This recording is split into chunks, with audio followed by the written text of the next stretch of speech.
Hi, I'm Richard Rogers, and I absolutely hope that you enjoyed today's spiritual message. You know, we at Unity of Phoenix Spiritual Center are committed to helping people live better lives. We're going to provide you tools over and over, spiritual tools that allow you to live your best possible life. And if you want to leave a donation to continue to allow the work that we do to support other people just like you, we say thank you. Thank you for your generosity, because this ministry is committed to making the world a better place. All right, you ready for tonight? So what do you know about steel? And yes, put the PowerPoint up there. I dressed for the PowerPoint today.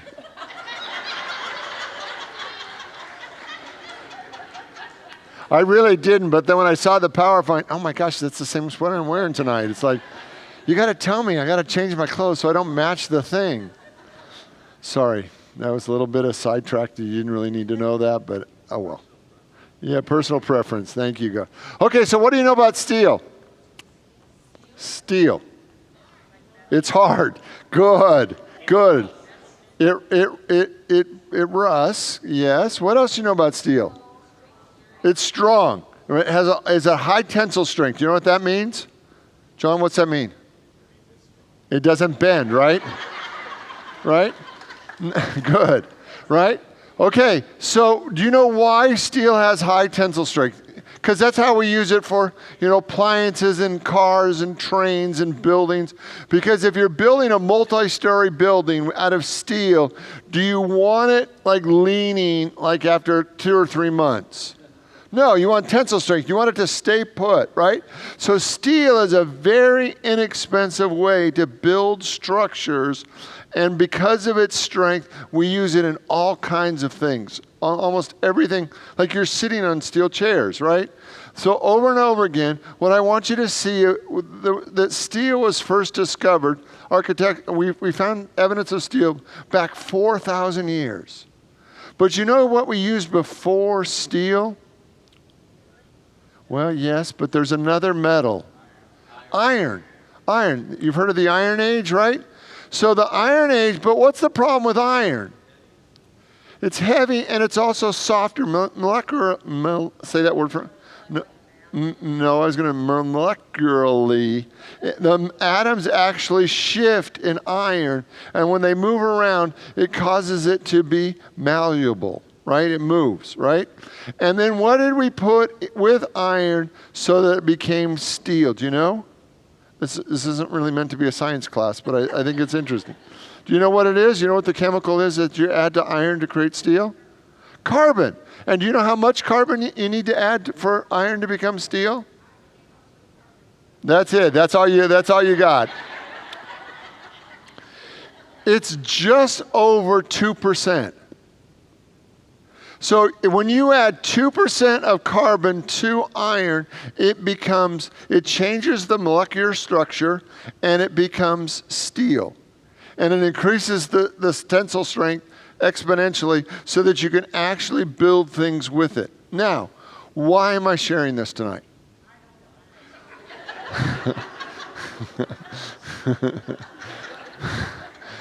And the room is turned on me. I'm not even 5 minutes in and they've already turned on me. So no more questions for you. Pooey.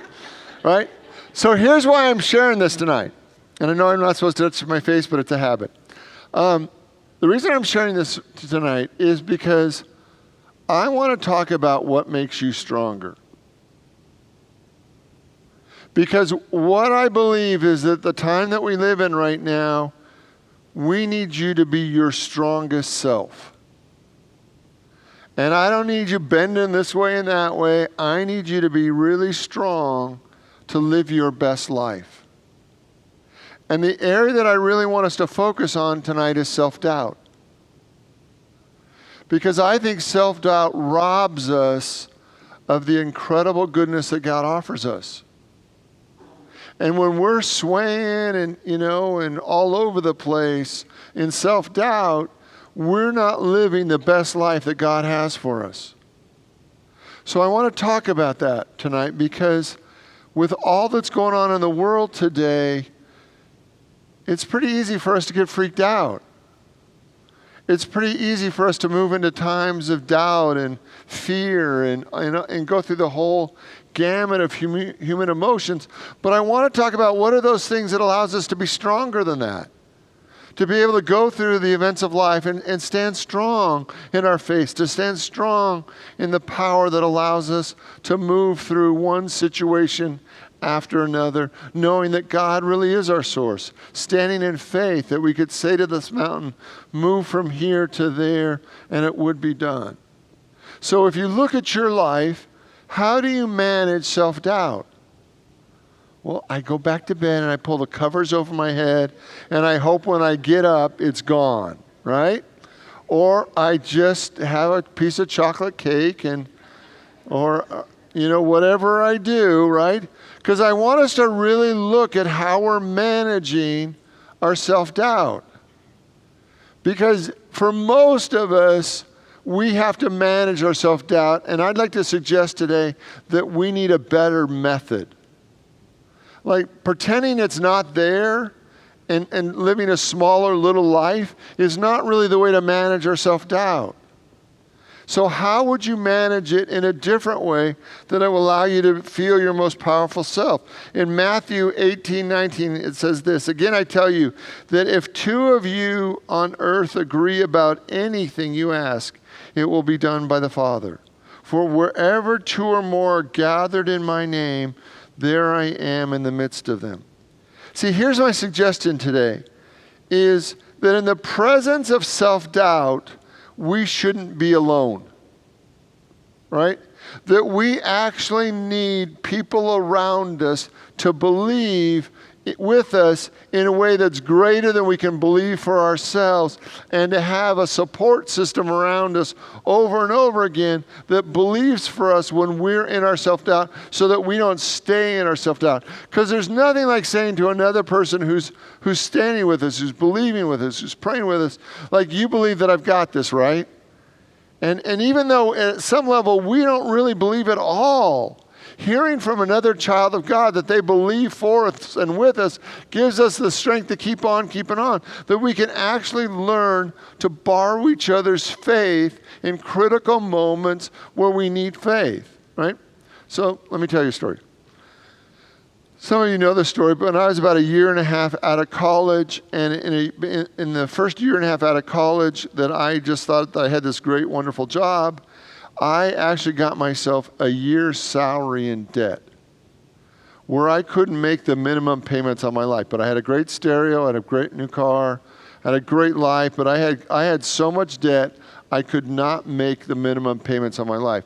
And if you've ever been upside down in debt where you can't make the minimum payment, I think that's a very scary place to be, where you're just over your head and you don't know how it's going to be handled, how on Friday you're going to pay your bills. So it's a scary place to be. So I was born and raised in Unity. I understood these principles, these prosperity principles, these spiritual principles. I understood them, but apparently I never really applied them. Have you ever had that experience where you know stuff, but you're not really living it? So it sounds good, but if it's not really applying to your life, it doesn't really help you. It doesn't really make sense. You're not really living it. So I decided that being a year's salary in debt would be a good time to start applying the abundance teachings that I had heard my whole life, right? I thought it'd be a good time, right? It's like you've created a deep enough hole.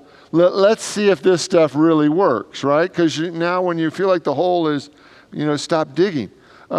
So I thought this was it. So I began by doing a few things. The first thing I did was I knew that I needed to give more. I believe that. I believe that's what I heard over and over again, that as you give, so shall you receive. So I decided I needed to give. And I wanted to give back in areas where I really felt like I had been given the most, where I was the most blessed. And so the first thing I did was I called Big Brothers and I began to volunteer with a young boy whose dad was in prison, and I made a commitment to be a positive male image in his life. And so I gave back there. I started volunteering at the youth group because I got so much out of YOU when I was in YOU that I began to serve as a YOU sponsor. And even though I was just a couple years older than some, a few years older than some of these people, YOU was such an important part of my life that I began to give back there. And I also began to tithe. And when you can't make the minimum payments on your life, making a commitment to give 10% of everything that you receive looked crazy. I mean, it looked so scary, it looked so crazy that I was actually going to give 10% of everything. And at some level, like if you can't make the minimum payments, what's one more payment you can't make, right? But I made this commitment that the first 10% of all that I had received that week was going to go to God. And I began to tithe, and I began to tithe faithfully, regularly, every week, tithe. And the other thing that I began to do was I looked at all the friends, especially my church friends that I had, and I looked for the most successful one. And that was my friend Tom. He was by far the most successful friend I had. And I said to Tom, I want to start a mastermind group. How many of you know what a mastermind group is? I know Richard talked about it a couple months ago, we don't usually do the same topic within the same year, and I'm going for it, right? So I started a mastermind group with my buddy Tom. Masterminding was created by Jack Boland, Unity minister out of Detroit, Michigan. And he took the principles of Napoleon Hill, Think and Grow Rich. He linked it with the 12 steps of Alcoholics Anonymous, and he created these 8 steps. And these 8 steps really are the basis of a spiritual process. And me and my friend Tom, every Sunday night, we'd get together and we'd go through those 8 steps. And these 8 steps are transformative. They actually create a change within us that actually empowers us. And so the steps in and of themselves are transformative. But then when you link it to one of the steps where you actually say to your mastermind partner what you're committed to, what you're working on that week, and they actually give it back to you in as close to the same words as you just said it, and you actually hear another child of God believing for you in a way that's greater than you can believe in yourself. So I might say, Tom, I need to have all the money I need to pay my bills on Friday. And I said, Tom, can you see that for me? And he said, Richard, I see it for you. I see you easily writing those checks on Friday to pay all your bills on Friday, to pay your rent and everything that you want on Friday. And he would say that out loud to me. And it would be like, I really wanted to say, really? Right? You really do. Right? You really see that for me. And he'd go, Richard, I really see that for you. I see that the things are going to happen in ways that you can't even imagine now are going to begin to work in your life, and that you're going to be able to pay all your bills on Friday. And then I'd share this, and then I'd share that, and Tom would affirm it. And then I'd get into my place of fear on Wednesday or Tuesday or Thursday. And I'd call Tom back up and say, Tom, tell me again that you really believe this for me. And he said, Richard, I really believe this for you. I believe that, because can you imagine that when you share a prayer request with me, that I never go into doubt for you? Does that make sense?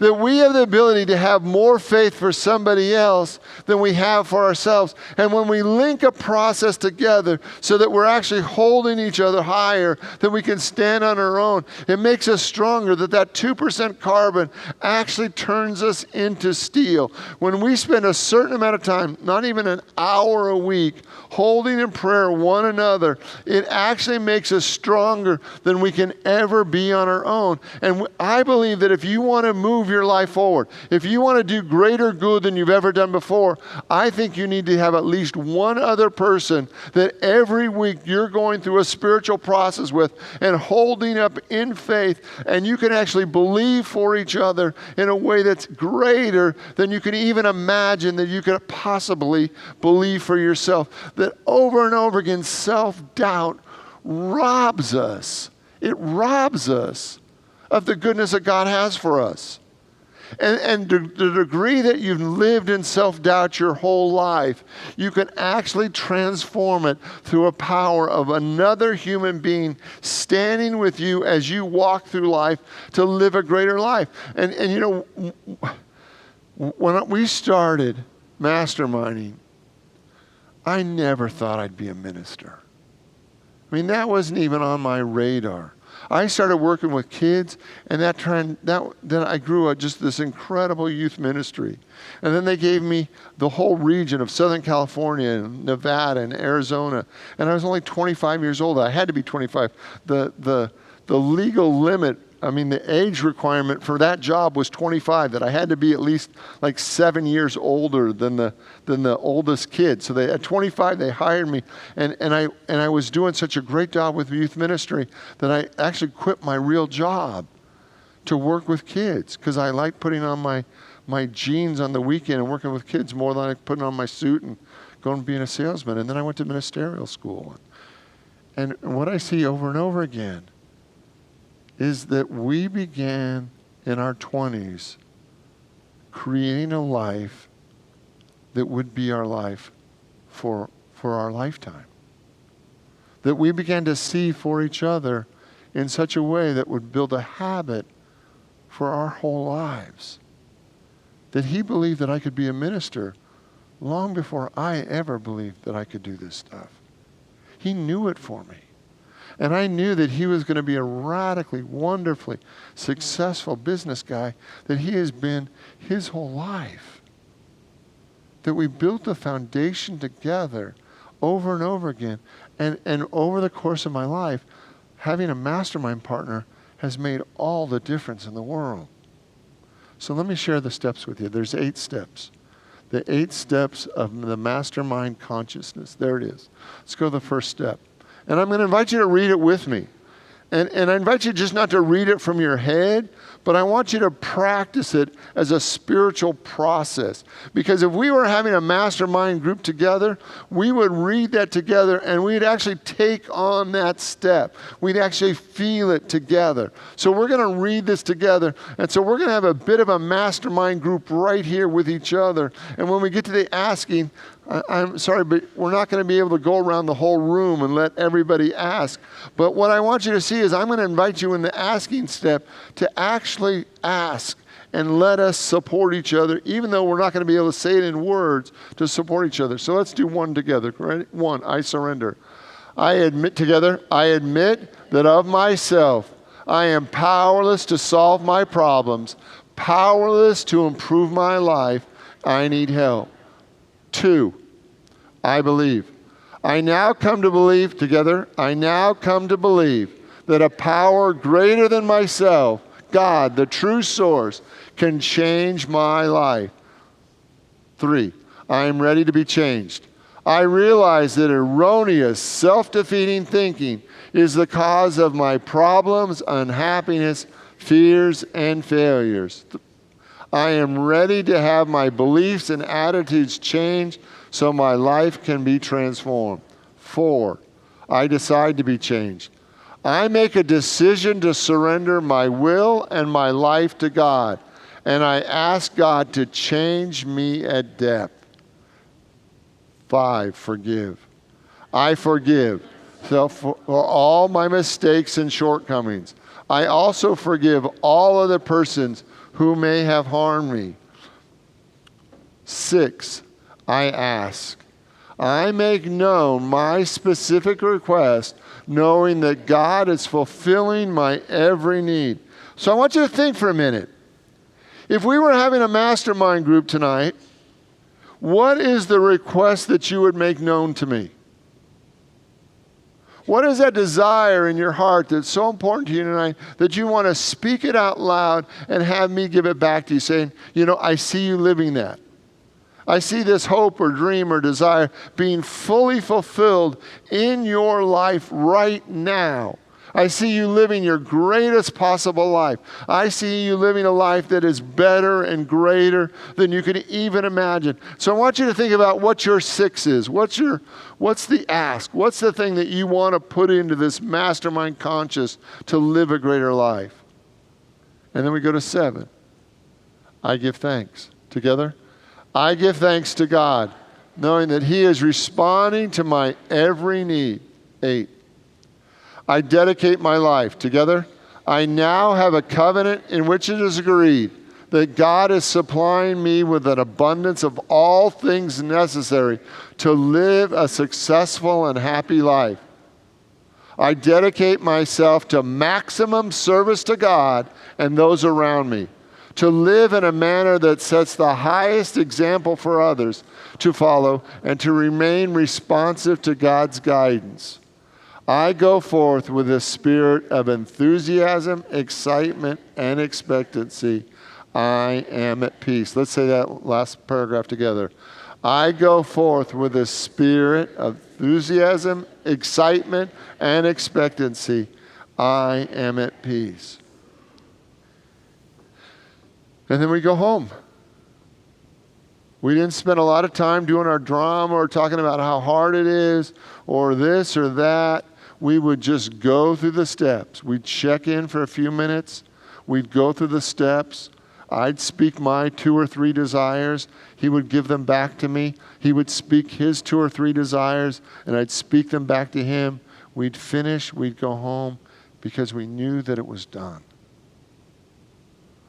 Years later, I would learn that all my debt was a sign of unforgiveness. And when I got to that forgiveness step, my forgiveness list was long. I had a story about this or about that, and week after week, I would forgive. I'd forgive myself, and I would forgive others. And I asked God to change me at depth.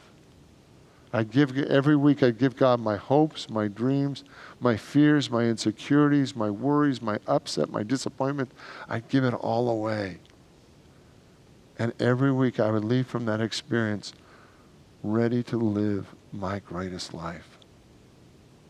See, I truly believe that if you want to do something great, you can't do it alone. You can't do it alone. You know, we have this mythology in spiritual circles that we're the lone wolf, right? There's a PBS special out, and I've talked about this before. But in the PBS special, it said that the lone wolf is the sick or dying wolf. That wolves they never work alone. That I want you to really look at how much more support it would take in your life not to live in self-doubt. For you to really master and manage your self-doubt in a brand new way. And if you look at the last few days, the last few weeks, how much time have you spent in self-doubt? How much time have you spent worrying about your desires? And I want you to see that as you have just a small group of people, 2, 3 people, that stand with you and believe with you, your self-doubt actually goes away. So you ready? These 8 steps, can we get them on our Facebook? Okay, can we put them on Facebook?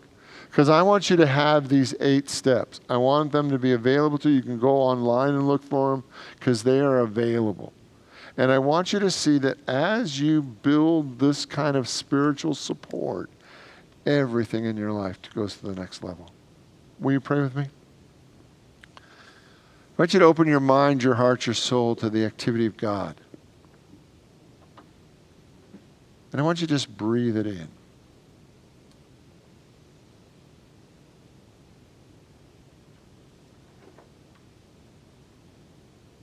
I dedicate my life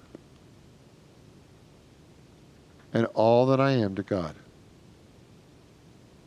I hold nothing back from God. I give God all my hopes, my dreams, my fears, my insecurities, all that I am and all that I hope to be. And tonight I stand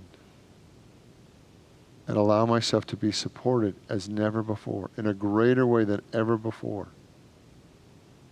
So in the name and through the power of the living Christ, we give thanks. And so it is. Amen.